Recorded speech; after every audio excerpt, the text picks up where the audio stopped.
Усім прывітанне яшчэ раз, з вами па-ранейшаму Зміцер Лукашукі. Мы працягваем абмяркоўваць падзеі ў Беларусі і за яе межамі. Ну што ж, як звычайна ў гэты дзень і ў гэты час, раз на 2 тыдні у нас у эфіры кіраўнік агентства еўраатлантычнага супрацоўніцтва Валерый Кавалеўскі, былы дыпламат. Зараз вот як дыпламатам мы, ну таксама в прынцыпе як і кіраўніка агентства, мы тут яго будзем мучыць, каб ён нам даваў тлумачэнні таго, што ж таки адбываецца ў свеце. Добрый дзень, спадар Валер. Добрый дзень, спадар Зміцер.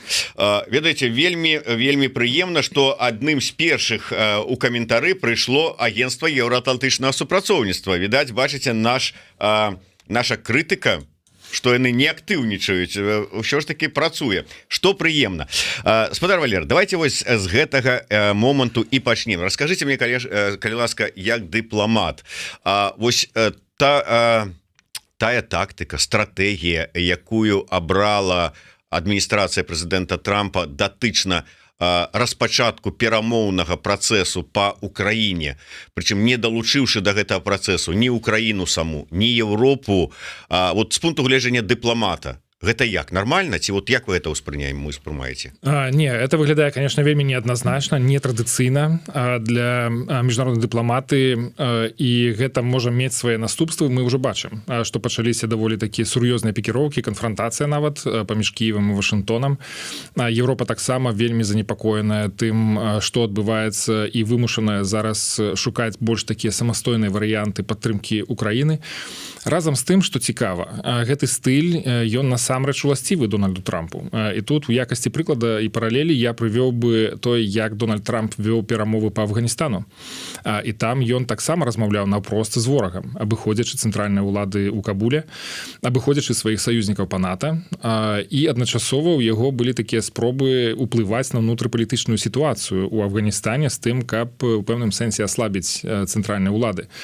Мы памятаем, чым скончыўся выхад Злучаных Штатаў і заходніх краін з Афганістана. Да, мы памятаем, па словах Трампа, это Байден ва ўсім вінаваты.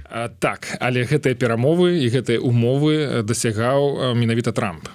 І выглядае, што ў яго тактыка зараз вельмі падобная таго, як ён вядзе гэтую размову. Ён размаўляе з ворагам, ён абыходзіць Кіеў, ён абыходзіць еўрапейцаў, які ўсё ж такі важны складнік падтрымкі для Украіны ў гэтай вайне, і выглядае, што ён будзе прытрымлівацца гэтых падыходаў. Таксама ён спрабуе ўплываць на ўнутрыпалітычную сітуацыю ва Ўкраіне, калі ён кажа пра нізкія рэйтынгі Зеленскага, пра яго некампетэнтнасць. Тут мы звяртаем увагу на то, што гаворыць Элон Маск, Джей Ді Ванс, яго віцэ-прэзідэнт. То бок выглядае все ж таки, што эта тактыка, яна паўтараецца, в прынцыпе, амаль што на 100%. Ну да, я так разумею, што і ролю Байдена 2.0 ужо таксама на гэтую ролю прызначаны чалавек. Это Зеленскі. Так. Калі штосьці там пойдзе не так, то Зеленскі вінаваты ва ўсім. Так, і гэта, канешне, вельмі здзіўляе, мякка кажучы, але ўсё ж такі ў адрозненне ад Афганістана тут Еўропа прысутнічае, якая мае і неабходныя рэсурсы, мае і вельмі значны інтарэс у тым, каб гэты канфлікт, гэтая вайна скончылася на ўмовах Украіны, настолькі, наколькі гэта магчыма, і тут Еўропу не атрымаецца адштурхнуць у бок. Ўсё ж такі гэтыя інтарэсы, яны занадта глыбокія, каб Еўропа адмовілася ці пагадзілася на тое, што ў іх не будзе месца за сталом перамоваў, і што тая угода, якая будзе распрацаваная Пуціным і Трампам, яна будзе прынятая Кіевам. Вось мне таксама вось гэты момант цікавы. Уявім сабе, што па выніку гэтых перамоваў, там пасля сустрэчы, якая зараз рыхтуецца Трампа і Пуціна, дасягнулі нейкіх там яны пагадненняў паміж сабой. Можа быць, нават нешта падпісалі. А Зеленскі кажа не. Украина на это не ідзе. І Еўропа кажа, не, Еўропа з гэтым не згодная. Што далей? Я думаю, што гэты сцэнар ужо разгортваецца перад нашымі вачыма, і ён пачаўся яшчэ ў Мюнхене падчас гэтай самай канферэнцыі па бяспецы, калі еўрапейцы вельмі выразна зразумелі пасыл ад Джей Ді Ванса, віцэ-прэзідэнта Злучаных Штатаў, што не спрацуе так, як ім хацелася б. І сапраўды па гэтым сцэнары выглядала так, што Пуцін і Трамп распрацуюць сваю угоду, яны прапануюць Зеленскаму, Зеленскі ад гэта адмаўляецца, Трамп у знак пратэста, так бы мовіць, гаворыць про тое што ну раз так тады мы забіраем сваю дапамогу і што тады рабіць Европе. І вось гэта той момант, які мне здаецца падштурхнуў гэтыя саміты, які адбываюцца на гэтым тыдні ў Парыжы у панядзелак, і учора былі першыя гэтыя размовы. Бачым, што еўрапейцам непроста, канешне, стаць дарослымі, так умоўна кажучы, яны самыя гэта прызнаюць, і што ім трэба ўсё ж такі выходзіць на новы ўзровень самастойнасці, самастойнага бачання сітуацыі і дзеянняў. І ўсё ж такі можа павольна, можа не так хутка як хацелася б, але нейкія рашэнні пачынаюць прымацца. Але ці не падаецца вам, што гэта сталенне Еўропы ўсё адно адбываецца праз такое, што пабегчы да старэйшага і параіцца ўсё адно з ім. Наколькі мы ведаем, на наступным тыдні прадстаўнікі ось еўрапейскай эстэблішмента, то там Макрон, хтосьці яшчэ, не памятаю ўжо, едуць да Трампа, дзе павязуць, што яны павязуць, сваё бачанне, як там дзейнічаць далей. А што ён скажа Трамп, што у мяне ёсць сваё бачанне, ідзіце дзеці ў сваю пясочніцу гуляйце, і што далей? Я думаю, што ў гэтым сэнсе гэта даніна проста традыцыйнай дыпламатыі, якой карысталіся еўрапейцы і амерыканцы, фактычна яна нараджалася ў Еўропе. То бок гэта норма раіцца адзін з адным, каардынавацца, атрымліваць нават узгадненне адзін ад аднаго, таму што ўсё ж такі Злучаныя Штаты ніхто пакуль не выкрэслівае з гэтай формулы. І ёсць спадзяванне, што ўсё ж такі Трамп збалансуецца ў пэўным сэнсе ў сваіх падыходах да таго, што трэба зрабіць для Украіны. Я б тут таксама не адрынаў і ролю Кангрэса Злучаных Штатаў. І там па выніках тых прэс-канферэнцый вельмі рэзкіх і вельмі такіх нават абразлівых заяваў на адрас Зеленскага, я бачу, што многія сенатары і кангрэсмены пачынаюць падымаць свой голас. Яны пачынаюць заяўляць пра тое, што такія падыходы несправядлівыя, неправільныя, яны шкодзяць. Таму да таго моманту, пакуль еўрапейскія лідары даедуць да Вашынгтона, цалкам магчыма, што Трамп можа скарэктаваць сваю пазіцыю. Ну, прынамсі, нікому не цікава было б бачыць, што Злучаныя Штаты ўвогуле выкрэслілі сябе з гэтай формулы дасягнення міру для Украіны і будуць спробы ўсё ж такі ўтрымаць іх, ці прынамсі дамагчыся нейкіх тых формаў, якія будуць камфортныя для Трампа, ну, але папярэдзіць яго, не дапусціць таго, каб ён навязваў такія свае вельмі жорсткія і вельмі невыгадныя для Украіны формулы міра. Спадар Валерый, я хацеў бы просто ваше меркаванне, вот як чалавека, які шмат гадоў пражыў у ЗША, які ведае, як працуюць амерыканскія інстытуты, інстытуцыі і палітыка як працуе. Я зараз шмат чую пра тое, што ну как бы праз калена ламае самі дэмакратычныя інстытуцыі Трамп у ЗША, і што яны могуць не выстаяць. І тут шмат прыкладаў, там пачынаючы ад крымінальнай справы на мэра Нью-Йорка, якую там Трамп даў загад спыніць, прокурора адмовілася, якая вела гэтую справу, і яны перадавалі ад аднаго да другога прокурора, і 8 пагадзіўся закрыць. Але як это выглядае? Працягваючы тым, што сама гэта міністэрства, як яно там называецца, маска, яно ну фактычна антызаконнае, бо яно не ухваленае кангрэсам, неяк вот я захацеў, я стварыў, і яны тут зараз ходзяць з узброенымі людзьмі і робяць все, што хочуць. Я ўжо не кажу пра прэсу і пра ўсё астатняе, што робіцца. Што адбываецца? Выстаяць інстытуцыі? Так, ну, па-першае, трэба узгадаць, што ў Злучаных Штатах новаабраны прэзідэнт, ён мае пэўны карт-бланш на тое, каб фармаваць свой урад, на тое, каб праводзіць сваю палітыку, і яго, у прынцыпе, падтрымліваюць. Вось гэтыя першыя месяцы тут аднапартыйцы ў асаблівасці, яны будуць падтрымліваць. І Кангрэс у гэтым годзе, ён цалкам кантралюецца рэспубліканцамі, там не вельмі невялікая розніца ў гэтым кантролі, але тым не менш, яны ўсё ж такі вырашаюць. Нават такія досыць кантраверсійныя фігуры, неадназначныя фігуры, якія патрапілі ва ўрад Трампа, яны былі падтрыманыя. Гэта і міністр абароны, гэта і кіраўнічка службы выведкі нацыянальнай, гэта і міністр аховы здароўя, гэта і той самы Элон Маск, хаця ён не праходзіў ухвалення праз Кангрэс. Тым не менш, гэта такая культура, такая традыцыя ўсё ж такі даць прэзідэнту сфармаваць сваю каманду, каб ён мог працаваць так, як ён лічыць неабходным. І так ёсць ужо шмат водгукаў ад і заканадаўцаў, але таксама і ад судовай улады. Ужо суды накладваюць пэўныя абмежаванні на рэалізацыю ідэй Трампа. Гэта тычыцца, напрыклад, пытання атрымання грамадзянства па месцу нараджэння ў Злучаных Штатах. Яно было заблакаванае. То бок Трамп хацеў адмяніць гэта, але это не канстытуцыйна, і суды ўжо заблакавалі на гэтую тэму. А таксама былі спробы абмежаваць выплаты па сацыяльных праграмах у Злучаных Штатах, таксама гэта было заблакавана. Іншыя тэмы, напрыклад, як па агенцтву міжнароднага развіцця Злучаных Штатаў, яны прасоўваюцца далей, так як гэта і хацеў Трамп. Ці кантроль Элоном Маскам вот этих выплат праз міністэрства фінансаў для ўсіх амерыканцаў, бюджэтнае асігнаванне. То бок тут такая сітуацыя, мне здаецца, нероўная. Ёсць пэўныя пытанні, па якіх у Трампу атрымліваецца прасоўвацца наперад са сваім бачаннем, у тым ліку і усталяванне дадатковых кантроляў над інстытутамі дэмакратычнымі і кіравання ў Злучаных Штатах, але ў пэўных пытаннях яму будзе складана рухацца наперад. Памятаем таксама, што былі на пачатку такія вельмі гучныя ініцыятывы датычна Грэнландыі ці ўвядзення новых тарыфаў. То бок Трамп такое адчуванне, што ён кожны дзень выкідвае вельмі новыя, вельмі радыкальныя ідэі, якія моцна ўплываюць на сістэму, на адносіны з саюзнікамі, але ён таксама становіцца закладнікам вось гэтага вельмі высокага тэмпа, таму што адпрацоўваць кожнае такое пытанне ўсё ж такі вымагае палітычнай волі, вымагае увагі, выкручвання рук там, дзе трэба, ці подкупа там, дзе трэба, палітычна маецца на ўвазе. І калі весці адначасова такую колькасць значную праектаў, то нельга спадзявацца на тое, што ўсе яны 100% будуць даведзеныя да выніку. Я хацеў бы ваше меркаванне яшчэ па такім пытанні. Шмат чую пра тое, што нейкае вельмі дзіўнае збліжэнне пазіцый Вашингтона, Трампа і Путіна па Украіне, што можа быць нейкае абвінавачванне ў нейкай, я не ведаю, прарасійскасці, пра пуцінізме Трампа, там сімпатыях да яго ці яшчэ што-небудзь. Тут сапраўды ёсць нейкая, я не ведаю, там сімпатыі да Пуціна, да яго стылю кіравання, ці што ў гэтым? Адкуль гэтыя збліжэнні нейкія вот такіх бачанні развіцця сітуацыі?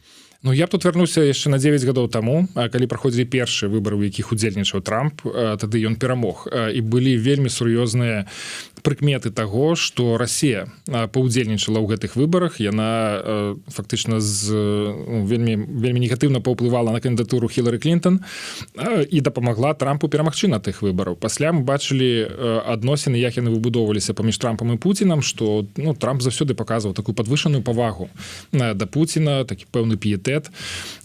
І ад таго часу была заўсёды такая заклапочанасць, што, магчыма, ёсць нейкія іншыя матывы ў гэтых адносінах, якія могуць уплываць на пазіцыю Трампа. Скажем так, на сённяшні дзень гэтыя назіранні нікуды не падзеліся, і людзі звяртаюць увагу на тое, наколькі хутка Трамп рухаецца ў адносінах з Масквой, фактычна ворагам на сённяшні дзень. Тая краіна, якая атакавала саюзніка Украіну, несправядлівая агрэсія. І пры гэтым на першай жа сустрэчы міністраў замежных спраў Рубіо і Лаврова дасягаецца рашэнне аб тым, што Расія зможа аднавіць сваю дыпламатычную прысутнасць у Злучаных Штатах, якая была скарошана менавіта на фоне вось гэтага скандала пра ўмешальніцтва Расіі ў выбары 16-го года. А гэта, між іншым, гэта некалькі генеральных кансулатаў, якія былі закрытыя на тэрыторыі Злучаных Штатаў.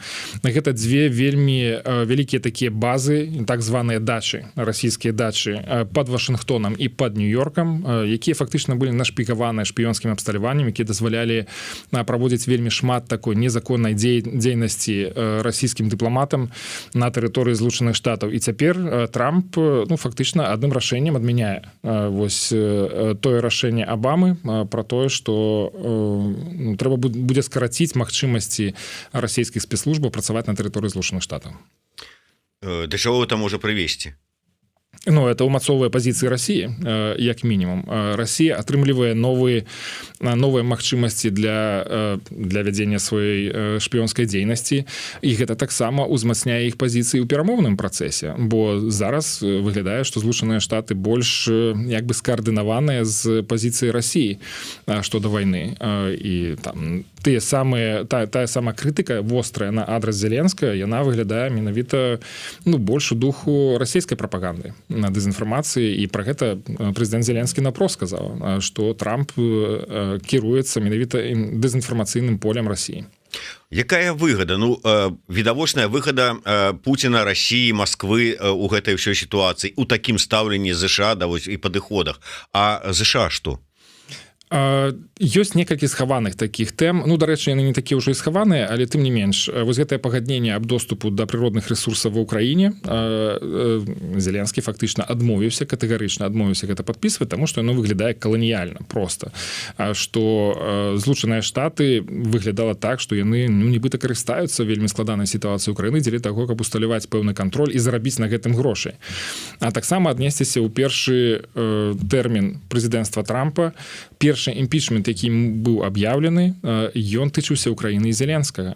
І гэта была, конечно, для яго вельмі ганебная сітуацыя, але адчуванне, што у Трампа засталіся нейкія цяжкія адчуванні датычна і Украіны, і Зеленскага, і ён в пэўным сэнсе зараз праецыруе гэтыя свае пачуцці на бягучую сітуацыю.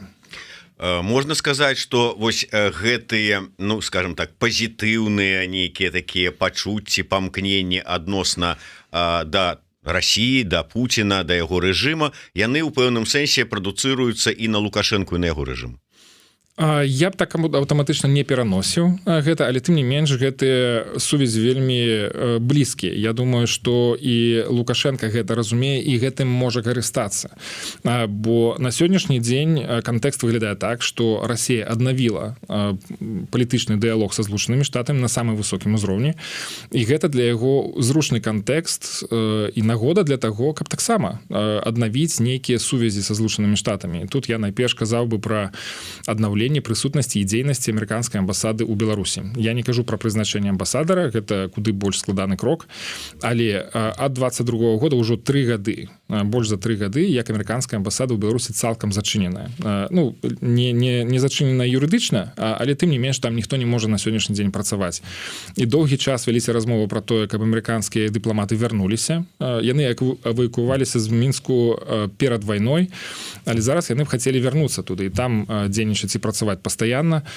У гэта былі пэўныя перашкоды. Мая версія такая, што ўсё ж такі Мінск аглядаўся на Маскву з тым, каб не раздражняць іх вось такімі дзеяннямі, што мы тут спрабуем нармалізаваць адносіны. А цяпер гэтая сітуацыя вельмі моцна памянялася, і Расія размаўляе з Вашынгтонам, таму і Мінск можа сказаць. Мы таксама хацелі б размаўляць з Вашынгтонам. Але наколькі я вось глядзеў, ідзе інфармацыя, прычым і з боку ЗША, в сэнсе ад Сміта таго ж самага, нібыта, што гэта іх была ініцыятыва пачаць размову. Амерыканская боку? Так. Так, я тут па-першае, мы гаворым пра неафіцыйныя паведамленні у Нью-Йорк Таймс.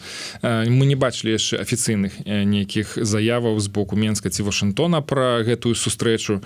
Але тым не менш, так, вядома, што гэта ў інтарэсах Вашынгтона было мець сваю дыпламатычную прысутнасць на тэрыторыі Беларусі, аднавіць эту працу хоць у нейкім фармаце. На сённяшні дзень ніводная дыпламата пастаянна амерыканская не размешчана ў Беларусі. Што гэта дае? Калі казаць пра тое, што мы шмат разоў чулі, што Беларусь для ЗША это нейкая краіна, якая невядома дзе, невядома што, для чаго, а хто такі Лукашенко, можа, не адразу Трампу згадае і гэтак далей. Чаму такая цікавасць? Па-першае, для Злучаных Штатаў заўсёды з'яўляецца нормай быць на месцы і глядзець сваімі вачамі на тое, што адбываецца. Мець першасны доступ да інфармацыі. Гэта могуць быць і дзяржаўныя, афіцыйныя крыніцы, і неафіцыйныя крыніцы, і грамадзянская супольнасць. Важна ведаць, што адбываецца, бо гэта інфармацыя патрэбная для таго, каб прымаць максімальна вывераныя рашэнні па знешняй палітыцы Злучаных Штатаў. Але на сённяшні дзень Беларусь насамрэч у рэйтынгу, скажем так, прыярытэтаў Злучаных Штатаў можа займаць больш высокае месца, чым звычайна, менавіта таму, што Беларусь з'яўляецца непасрэднай удзельніцай агрэсіі супраць Украіны. Для таго, каб знайсці збалансаванае вырашэнне для гэтай сітуацыі, каб знайсці угоды, якія будуць збалансаванымі і в інтарэсах Украіны, трэба ведаць, што будзе з Беларусю пасля гэтай вайны. То бок роля Беларусі ў рэгіянальнай бяспецы, яна заўважаная у рэшце рэшт. Можа постфакту, можа пасля таго, як Беларусь стала пагрозай міжнароднаму міру і бяспецы, але тым не менш на сённяшні дзень ёсць такое ўсведамленне, што нельга пакінуць Беларусь такой, якая яна ёсць, калі будзе заключацца мірнае пагадненне па Ўкраіне. Трэба вырашаць гэтую праблему. Пра гэта сказаў Зеленскі ў Мюнхене. Ён фактычна двойчы узгадаў Беларусь у сваім выступе. Спачатку ён пазначыў Беларусь як значную праблему і пагрозу, якая яшчэ можа вырасці на бліжэйшыя месяцы, але напрыканцы ён сказаў, што Беларусь можа быць і часткай рашэння, што Беларусь можа быць па гэты бок мяжы паміж вайной і мірам. Менавіта калі скончыцца гэтая вайна, то Беларусь павінна быць дэмакратычнай, каб яна была незалежнай і суверэннай. Ну гэта бачанне наша, бачанне Зеленскага, якое вось дзякуй Богу хоць цяпер з'явілася, але калі там прыняць тое, што Трампу ўвліваюць нейкую салаўёўскую прапаганду, то ў яго можа быць бачанне іншае адносна месца і ролі Беларусі і будучыні яе. Ну, все ж таки на перамовы ў Менск ездзіў прафесійны дыпламат, які валодае ўсёй праблематыкай. Тое, што мы ведаем з артыкулаў New York Times, са спасылкай на дыпламатаў, якіх брыфінгаваў Крыс Сміт, мы ведаем пра адну частку размовы. Цалкам верагодна, што гэтая павестка не абмежавалася пытаннямі толькі палітзняволеныя ў абмен на санкцыі. Цалкам магчыма, што там былі іншыя тэмы, якія насамрэч тут ужо будуць сугучныя з тымі тэмамі, якія суправаджаюць гэты мірны працэс. Так, спадар Валер, давайте ўсё ж таки ўжо без сарамлівасці скажем праўду. Што, як і было. Я ж ведаю, што вы разам са сваімі каляжанкамі з Гарбуновай і Хоміч шмат ездзілі па ўсім свеце, у ЗША у тым ліку, у Вашынгтон у тым ліку, дзе сустракаліся шмат з якімі прадстаўнікамі і палітычнага эстэблішмента амерыканскага у тым ліку, штатаўскага маецца на ўвазе, і даводзілі вось менавіта гэтую тэзу. Пачатак перамоваў дзеля вызвалення палітвязняў. Ваша работа. Вынік. Я не магу гэта патлумачыць. Рашэнне Злучаных Штатаў, што менавіта наша пазіцыя яна стала адпраўной кропкай для таго, каб весці эту працу. Акрамя таго, можна сказаць, што і іншыя дэмакратычныя сілы, прадстаўнікі дэмакратычных сіл заяўлялі пра тое, што трэба санкцыямі карыстацца як інструментам.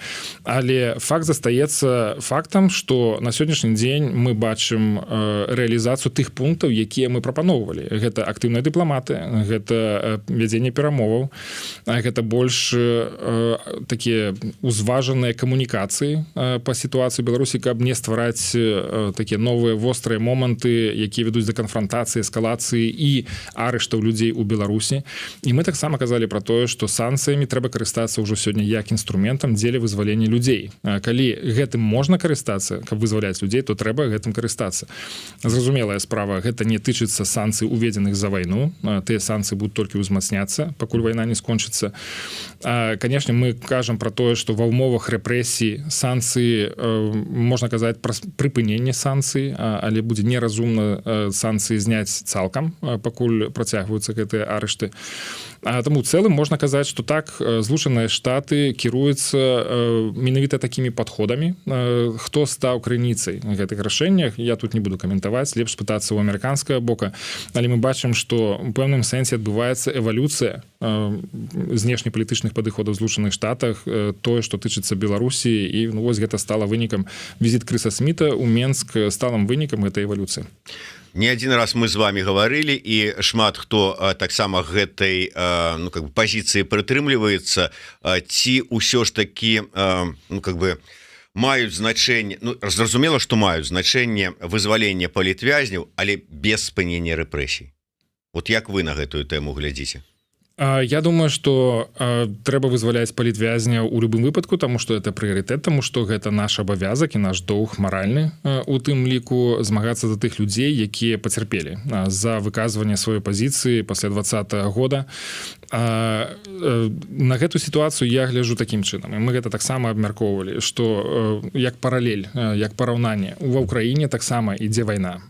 Кожны дзень украінцы, расіяне змагаюцца на полі боя, забіваюць адзін аднаго. Паралельна кожны дзень ідуць перамовы пра тое, каб вярнуць ваеннапалонных, вярнуць целы забітых, вярнуць украінскіх дзяцей ва ўкраіну. І кожнае жыццё, якое можна выратаваць у выніку гэтага працэса, яно насамрэч украінцы паказваюць, што это абсалютная каштоўнасць. Ніхто не кажа пра тое, што слухайце, мы і так змагаемся там, давайте мы не будзем траціць час, не будзем траціць палітычную волю. Наадварот, да гэта прыцягваюцца трэція краіны. Мы бачым тут вельмі актыўны удзел і Турцыі, і Арабскіх Эміратаў, і Катара, і Вацікана, і нават Беларусь задзейнічана ў гэтых схемах па абмену ваеннапалоннымі. То бок бачна, што для Украіны это сур'ёзны прыярытэт, але это таксама я разглядаю гэта як такой кропкай увахода, як магчымасць падтрымліваць пэўны кантакт з тым бокам дзеля таго, каб абменьвацца іншай інфармацыяй. І ў гэтым сэнсе пытанне вызвалення палітычных зняволеных у Беларусі гэта таксама нейкая кропка ўвахода дзеля таго, каб думаць пра тое, як вырашаць іншыя крызісныя з'явы ў Беларусі, тыя самыя рэпрэсіі. Вось акурат такі пытанне з гэтай нагоды на мове оригинала. Понимает ли Ковалевский, что его заявление про освобождение людей без остановки репрессий в обмен на санкции фактически идеальное решение для режима? Почему Ковалевский подыгрывает режиму Лукашенко? Ну, я думаю, что вызваленне людзей гэта найперш ідэальнае рашэнне для тых людзей, якія знаходзяцца ў турмах. І гэта насамрэч таксама абяцанне палітычных лідараў, якія казалі, што будуць прыярытызаваць гэтую задачу. І на сённяшні дзень мы знаходзім рашэнне. Зноў жа мы гаворым пра прыпыненне санкцый. Мы не гаворым пра тое, што пытанне рэпрэсій у Беларусі яно выносіцца за дужкі. З усіх праблем, якія на сённяшні дзень існуюць у Беларусі, звязаныя з крызісам пасля 2020 года, палітычныя зняволеныя гэта самае іх вызваленне, гэта самая такая выміральная задача, і гэта рэалістычная задача. Мы бачым ужо да сённяшняга дня вызвалена 260 чалавек па гуманітарных падставах без зняцця нейкіх санкцый. То бок это ўсё ж такі можна разглядаць як пэўны жэст з боку Лукашенка, які не абумоўліваў гэтае вызваленне нічым іншым, акрамя як гуманітарнымі падставамі. То бок свой крок ён зрабіў у гэтым кірунку, і гэта трэба прызнаць. Што будзе далей, ці можам мы разлічваць на тое, што Лукашенко будзе працягваць вызваляць гэтых людзей без аніякіх саступак на яго карысць. Я думаю, што тады мы расцягнем гэты працэс вызвалення людзей яшчэ на 5 гадоў. Калі бачыць, колькі людзей яшчэ застаецца ў турмах, пры гэтым яшчэ адбываюцца новыя арышты, новыя людзі трапляюць у турмы. Ці пагодзяцца людзі, якія зараз знаходзяцца ў турмах з тым, каб чакаць сваёй чаргі на працягу 5 гадоў? Я так не думаю. У нас ёсць інструменты, мы мусім імі карыстацца. Гэта адбываецца ва ўсіх краінах свету, дзе ёсць такія рэжымы, дзе ёсць закладнікі, дзе ёсць палітычныя зняволены, так і ёсць фінансавы кампанент у гэтых перамовах. Калі гэтыя аўтарытарныя лідары кажуць, мы гатовыя зрабіць, мы гатовы пайсці на саступкі, выпусціць людзей, але мы хацелі б, каб былі ўлічаныя тыя ці іншыя інтарэсы. У тым ліку гэта могуць быць і фінансавыя інтарэсы, ну, што ў прынцыпе з'яўляецца эквівалентам санкцый. Вы сказали, Лукашенко зрабіў крок у пэўным накірунку, вызваліў пэўную колькасць палітвязняў адначасова. Як это любіць казаць Воскресенскі, это два розных працэса. Яны зрабілі колькі крокаў у другім накірунку, колькі за гэты час было кінута за краты людзей. І вось тут мы вяртаемся да тэмы без спынення рэпрэсій, але вот з іншага пункту гледжання. Добра, я разумею, вот вельмі прыгожыя прыклады там Украіну прыводзіць там ці Ізраіль, абмен там ўсё ж такі перамовы, вызваленне, выцягванне сваіх, але там вайна. Там супрацьстаянне адных супраць другіх, гэтыя бяруць адных закладнікаў, гэтыя бяруць другіх закладнікаў. Мы тут нікога не бяром. І калі рэпрэсіі не спыняюцца, калі пастаянна з'яўляюцца новыя закладнікі, ці хопіць у ЗША, там ці ў Еўропы санкцый, каб вызваляць новых і новых людзей в обмен на адмену там ці спыненне там ці замарозку санкцый. Зноў жа, кіруючыся гэтым артыкулам New York Times, мы чытаем пра тое, што пытанне рэпрэсій, спынення рэпрэсій у Беларусі абмяркоўвалася, і што было пытанне і быў адказ, што сапраўды санкцыі, што даруйце, рэпрэсіі могуць быць спыненыя. Але з чагосьці трэба пачынаць. Санкцыі на сённяшні дзень з'яўляецца часткай сістэмы. Гэта то, як ДНК гэтага рэжыма. Санкцыі існавалі до 20-го года, санкцыі, даруйце, калі ласка, рэпрэсіі існавалі до 20-го года, пасля 20-го года яны моцна ўзмацніліся, але тым не менш, калі не спрабаваць вырашаць наш крызіс праз нейкія канкрэтныя і канструктыўныя крокі, то цяжка будзе разлічваць на тое, што і пытанне рэпрэсій будзе вырашанае само сабой. То бок я на сённяшні дзень разглядаю, што менавіта праз вызвалення палітычных зняволеных мы можам прыйсці да тэмы спынення рэпрэсій у Беларусі. Ну, можа быць, але ўжо там прапаганда прамовіла там некалькі там сваіх бачанняў. Той же самы Шпакоўскі сказаў, што ну, в прынцыпе, можна вызваліць, але на умовах, каб яны імгненна з'ехалі з краіны. Потом нам, конечно, ізноў будуць расказваць, у нас жа дэмакратыя, хто хацеў з'ехаў, хто хацеў пайшоў у турму, ніхто нікога не выпіхіваў, байкі ад дзеда. Але гэта нормально, гэта вот будзе адпавядаць дамоўленасцям, калі яны будуць дасягнутыя. Мы ж не ведаем, як выглядаюць гэтыя дамоўленасці і якім чынам будзе выглядаць в прынцыпе канфігурацыя, якія будуць умовы з аднаго ці з другого боку, ці сапраўды ўсіх людзей, якіх вызваляць, там сотні ці колькі гэтых людзей, калі іх вызваляць, што іх прымусяць выехаць за межы Беларусі. Мы пра гэта пакуль не ведаем. Гэта ў пэўным сэнсе таксама супярэчыць інтарэсам самого рэжыма, таму што ад'езд Беларусі, працяг ад'езду Беларусі масавы з нашай краіны, ён будзе прыводзіць далей да абвастрэння праблем дэмаграфічных, недахоп спецыялістаў і, ну, в прынцыпе, мы бачым, што сітуацыя ў Беларусі эканамічная можа пагаршацца менавіта праз тое, што ну, людзей проста не хапае ў краіне. Вось у той час, як мы з вами тут разважаем на гэтыя тэмы, судзяць у Беларусі у чарговы раз Эдуарда Бабарыку. І гэта не першае, нават з моманту з'яўлення інфармацыі пра нібыта пачатак вось гэтых працэсаў зрухаў, магчымых там перамоў, дамоўленасцяў, гучныя працэсы над людзьмі вось такія рэпрэсіўныя, палітычна матываваныя. Ну, здавалася б, калі вы там ужо пачалі нешта дамаўляцца на гэтую тэму, вызвалення палітвязняў, там можа быць спыненне рэпрэсій ці там суцішэнне іх і гэтак далей, ну, здавалася б, давайте вот как бы спынімся ўжо. Да, хацелася б верыць у гэта, канешне, магу прызнацца. Мне вельмі складана зразумець логіку того, што адбываецца. Так, ёсць зразуменне того, што рэпрэсіі гэта частка сістэмы, так думае рэжым, так дзейнічае рэжым. Разам з тым, гэта сапраўды выглядае нелагічна. Акрамя таго, толькі калі не дапусціць, што ну, рэжым такім чынам падвышае стаўкі. Ён паказвае, што ён можа быць жорсткім, ён можа быць яшчэ больш жорсткім у сваіх паводзінах, у сваіх рашэннях. Але гэта не дапамагае, канешне, працэсу. Это не дапамагае таму, каб знаходзіць рашэнні, якія будуць збалансаваны, якія будуць улічваць інтарэсы ўсіх бакоў. Ну, але маем, што маем. Таму як бы прыходзіцца рухацца па тых формулах, якія былі распрацаваны, і спадзявацца на тое, што яны спрацуюць. Вот нешта наши гледачы, ну, скажем, мягко, скептично ставятся до вашей позиции. Амадей, никакой он крок не сделал. Мудрый старый хрыч его хотел, короче говоря, подманул. ФФ пишет: освободить людей и не остановить репрессии в обмен на санкции – это тупик. Это навсегда оставить эту систему и параллельно через Беларусь помочь РФ. Максим, што будзе рабіць Кавалеўскі і кампанія, калі Лукашенко іх падмане, як ён заўсёды гэта робіць, ці зразумеюць яны, што трэба ціснуць? Тут я дадаў бы яшчэ адзін аспект да сітуацыі Беларусі, той кантэкст, які важна улічваць нам у гэтай працы. Это тое, што незалежнасць Беларусі знаходіцца пад сур'ёзнай пагрозай. Суверэнітэт вельмі моцна вымыты.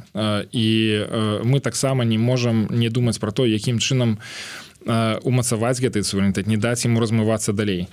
У прынцыпе, мы можам казаць пра тое, што дыстанцыя паміж Беларусю і еўрапейскай сям'ёй вельмі моцна вырасла за гэтыя 5 гадоў, за 4,5 гады, што Беларусь паступова дрейфуе ў бок Крамля. Калі мы прааналізуем тыя дзеянні, якія рабіліся Лукашэнкам, гэта міграцыйны крызіс, захоп самалёта, гэта размяшчэнне ядзернай зброі, агрэсія супраць Украіны, гэта самыя рэпрэсіі, гэта падпісанне, напрыклад, дамовы аб гарантыях бяспекі, якая ператварае нашу краіну ў ваенны пратэктарат Расіі, то ўсе яны выглядаюць як зробленыя ў пэўным сэнсе пад уплывам ці нават пад ціскам Расіі.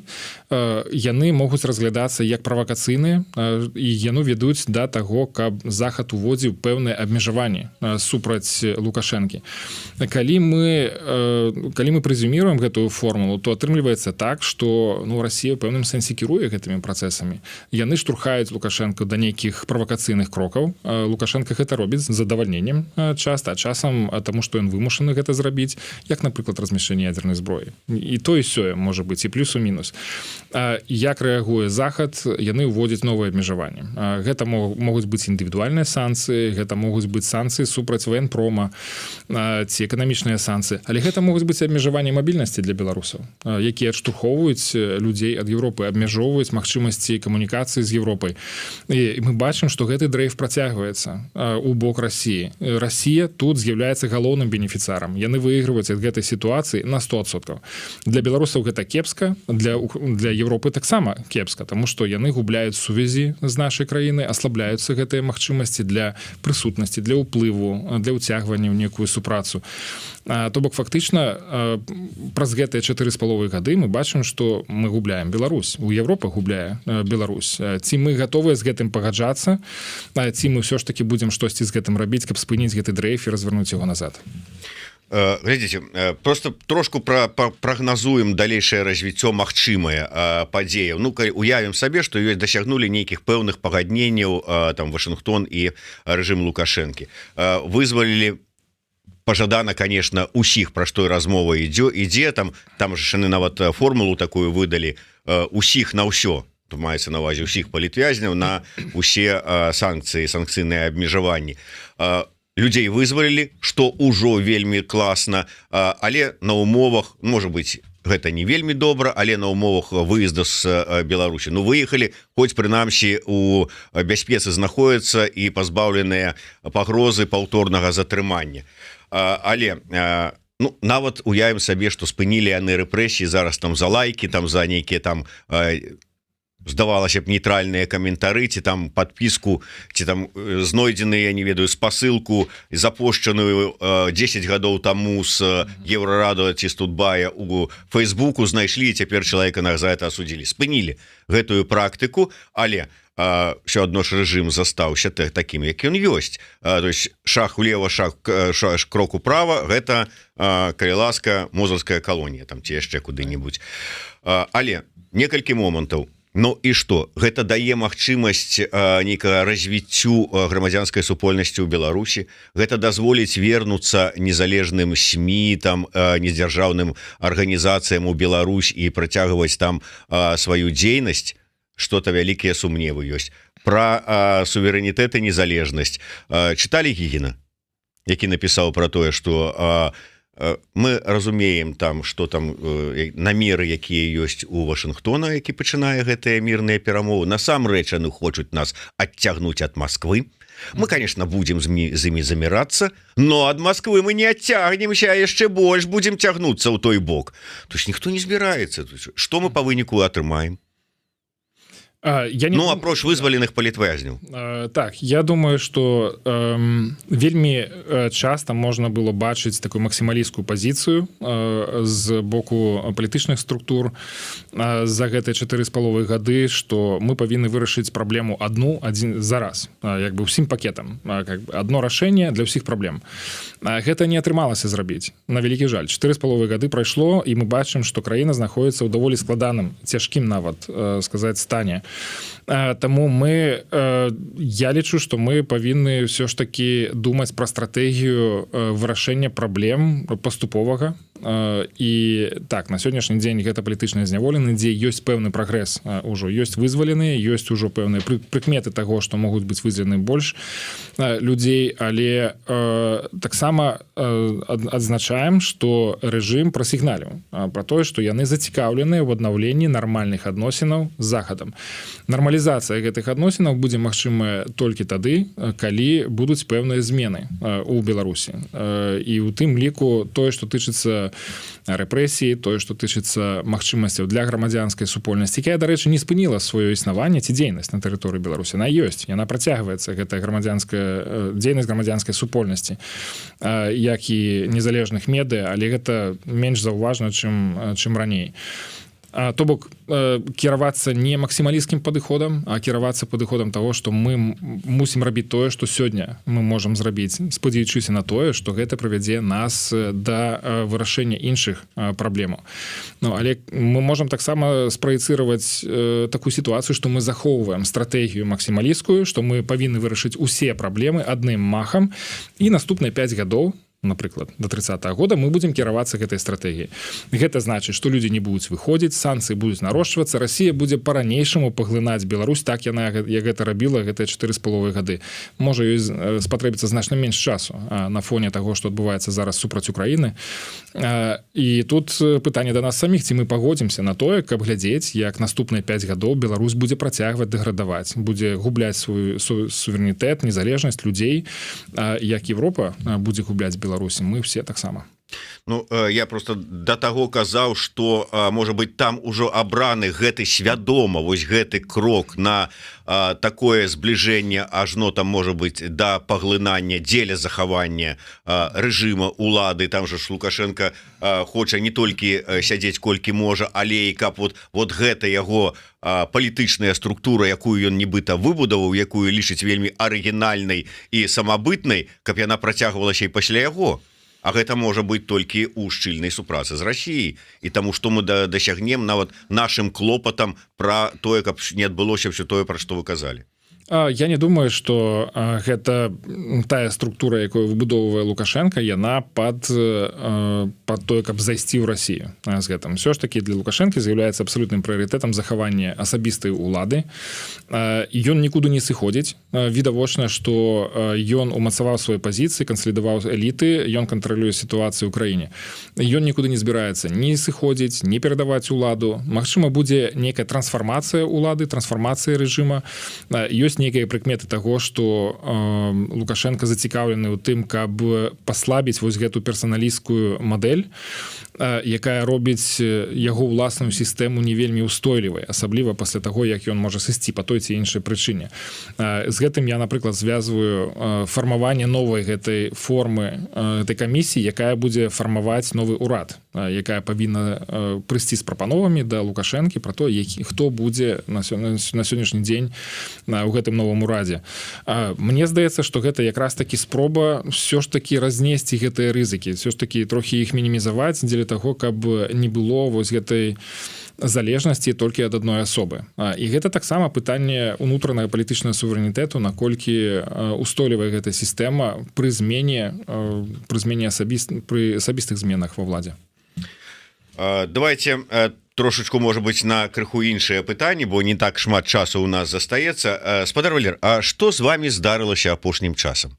Раней вы былі такі ўвесь з сябе дыпламат, весь такі з сябе, не тое, што асцярожны, а вельмі так умели на этом вашей дыпламатычнай мове так усё сказаць, што здаецца, так сказаў, але как бы не зразумееш, што сказаў. Але гэта была якраз і крытыка на мой адрес, што... А зараз кажуць, радыкалізаваўся Кавалеўскі. Што здарылася? Крытыкуеце направа і налева ўсіх, каго не попадзе. Я не думаю, што я ўсіх крытыкую. Ёсць заўсёды добрае слово для ўсіх, хто займаецца тэмай аднаўлення дэмакратыі, абароны незалежнасці суверэнітэту Беларусі. Але разам з тым у нас ситуация крытычная, нам трэба думаць пра тое, што варта памяняць у стратэгіі па захаванню Беларусі, захаванню дзяржаўнасці Беларусі, па тым, каб аднавіць суверэнітэт нашай краіны, каб наша краіна не прапала ў гэтых бойках вялікіх дзяржаў, і каб мы не сталі просто, ну, як кажуць, разменнай манетай у гэтай бойцы. Трэба думаць пра тое, што трэба мяняць, таму што, зноў жа, застарэлыя падыходы, тая інерцыя, якая ўтварылася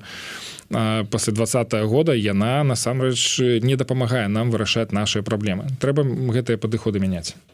Ці здольныя дэмакратычныя сілы мяняць свае падыходы? Вот нібыта здавалася, падчас акурат такі канферэнцыі па бяспецы ў Мюнхене з'явілася інфармацыя пра візіт Сміта ў Мінск, пра нібыта магчымы пачатак перамоваў Вашынгтона і Мінска. Ну, здавалася б, там прадуманыя палітыкі, яны б зразу, ну, как бы скарэктавалі і свае там месседжы, і сваю, можа быць, там пасылы, з якімі выходзяць. А мы чуем ізноўку пра тое, што трэба ціск узмацняць, санкцыйны павялічваць і гэтак далей. Гэта пра што сведчыць? Пра тое, как бы, што яны калі абралі стратэгію, то яны не з тых людзей, якія там мечуцца то направа, то налева, ці пра нездольнасці адаптацыі? Не, я думаю, все ж таки пэўная эвалюцыя ў падыходах адбываецца. Самое жыццё будзе да гэтага штурхаць. І калі амерыканцы на сённяшні дзень вядуць перамовы з Мінскам наўпрост пра тое, каб выкарыстаць санкцыі як інструмент дзеля вызвалення значнай колькасці палізняволеных, то ігнараваць гэтую пазіцыю немагчыма. Таксама не адмаўляе гэтая новая стратэгія таго, што павінен быць ціск. Ён павінен прысутнічаць. Але ён павінен быць вывераным, каб ён быў не ціск дзеля ціска, а каб ён прыводзіў да нейкіх вынікаў.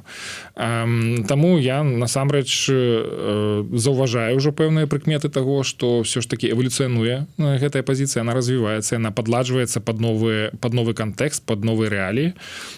Я спадзяюся, што гэты працэс працягнецца, бо ўсё ж такі у нас задача не даказаць, што менавіта мы мелі рацыю са сваёй стратэгіяй. У нас задача вырашыць праблему. А толькі праз упартасць і ці ўпёртасць сказаць, што я маю рацыю і ніякае іншае меркаванне ці падыход не мае рацыю, мы можам не дасягнуць ніколі ніякага прагрэсу.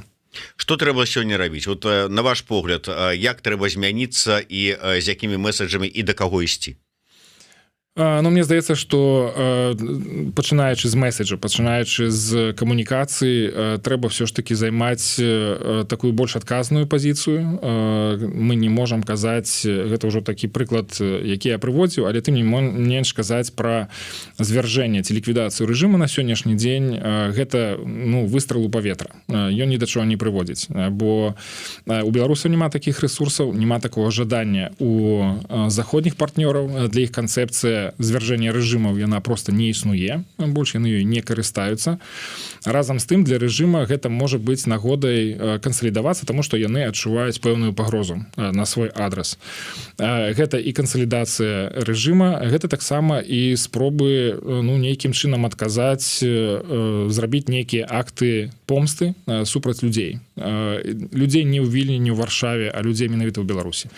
Таму, пачынаючы з камунікацыі, тут можна выбіраць тон, які ўсё ж такі не будзе настолькі канфронтацыйным, не будзе настолькі пагрозлівым, асабліва там, дзе, ну, няма падставы для пагроз.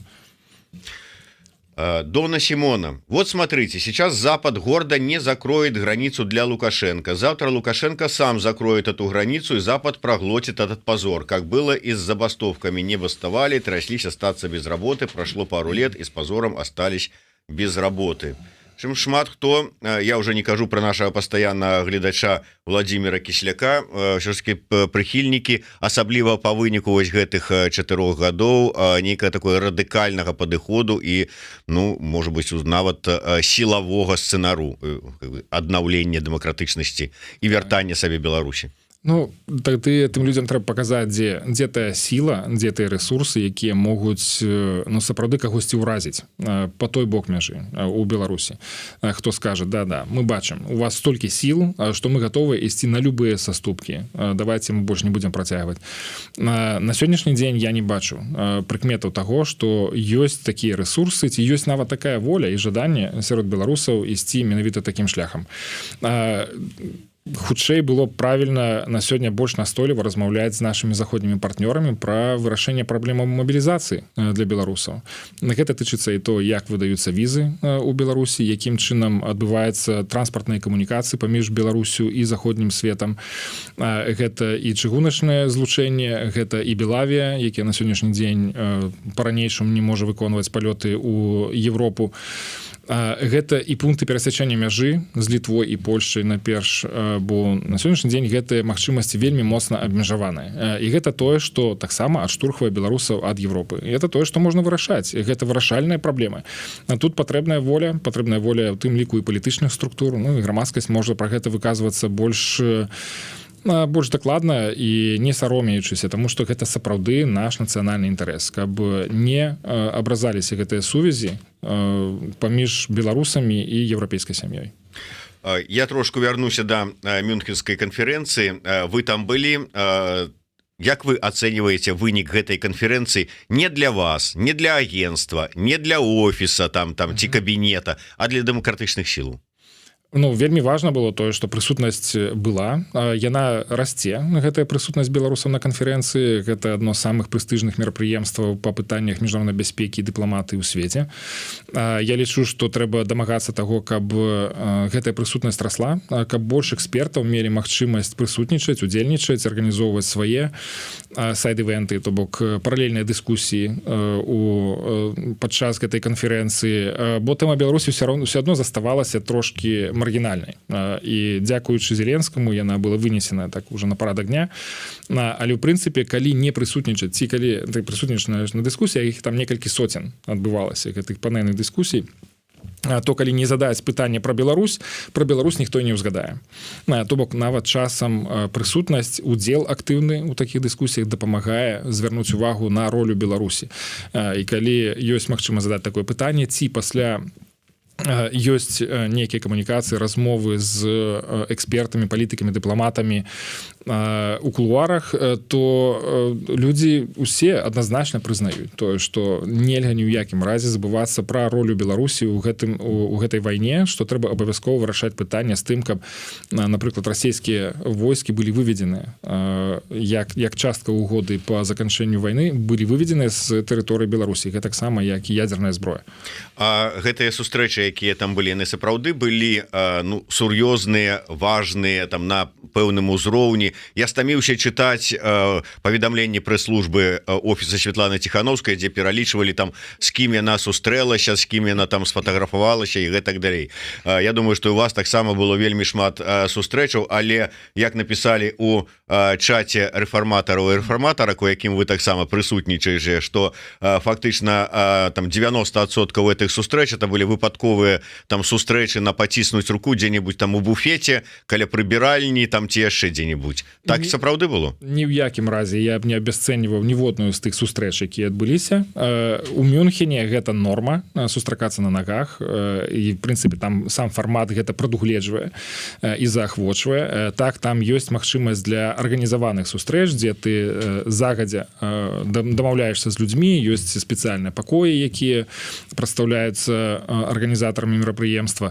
Але тым не менш вельмі шмат магчымасцей для того, каб павітацца, абмеркаваць штосьці вельмі коротка. Часам гэта можа быць 3-5 хвілін гэтая размова, можа карацей, але тым не менш аднавіць гэты кантакт, падагрэць яго, там дамовіцца пра штосьці на будучае, пра візіт, пра нейкую сустрэчу ці пра званок.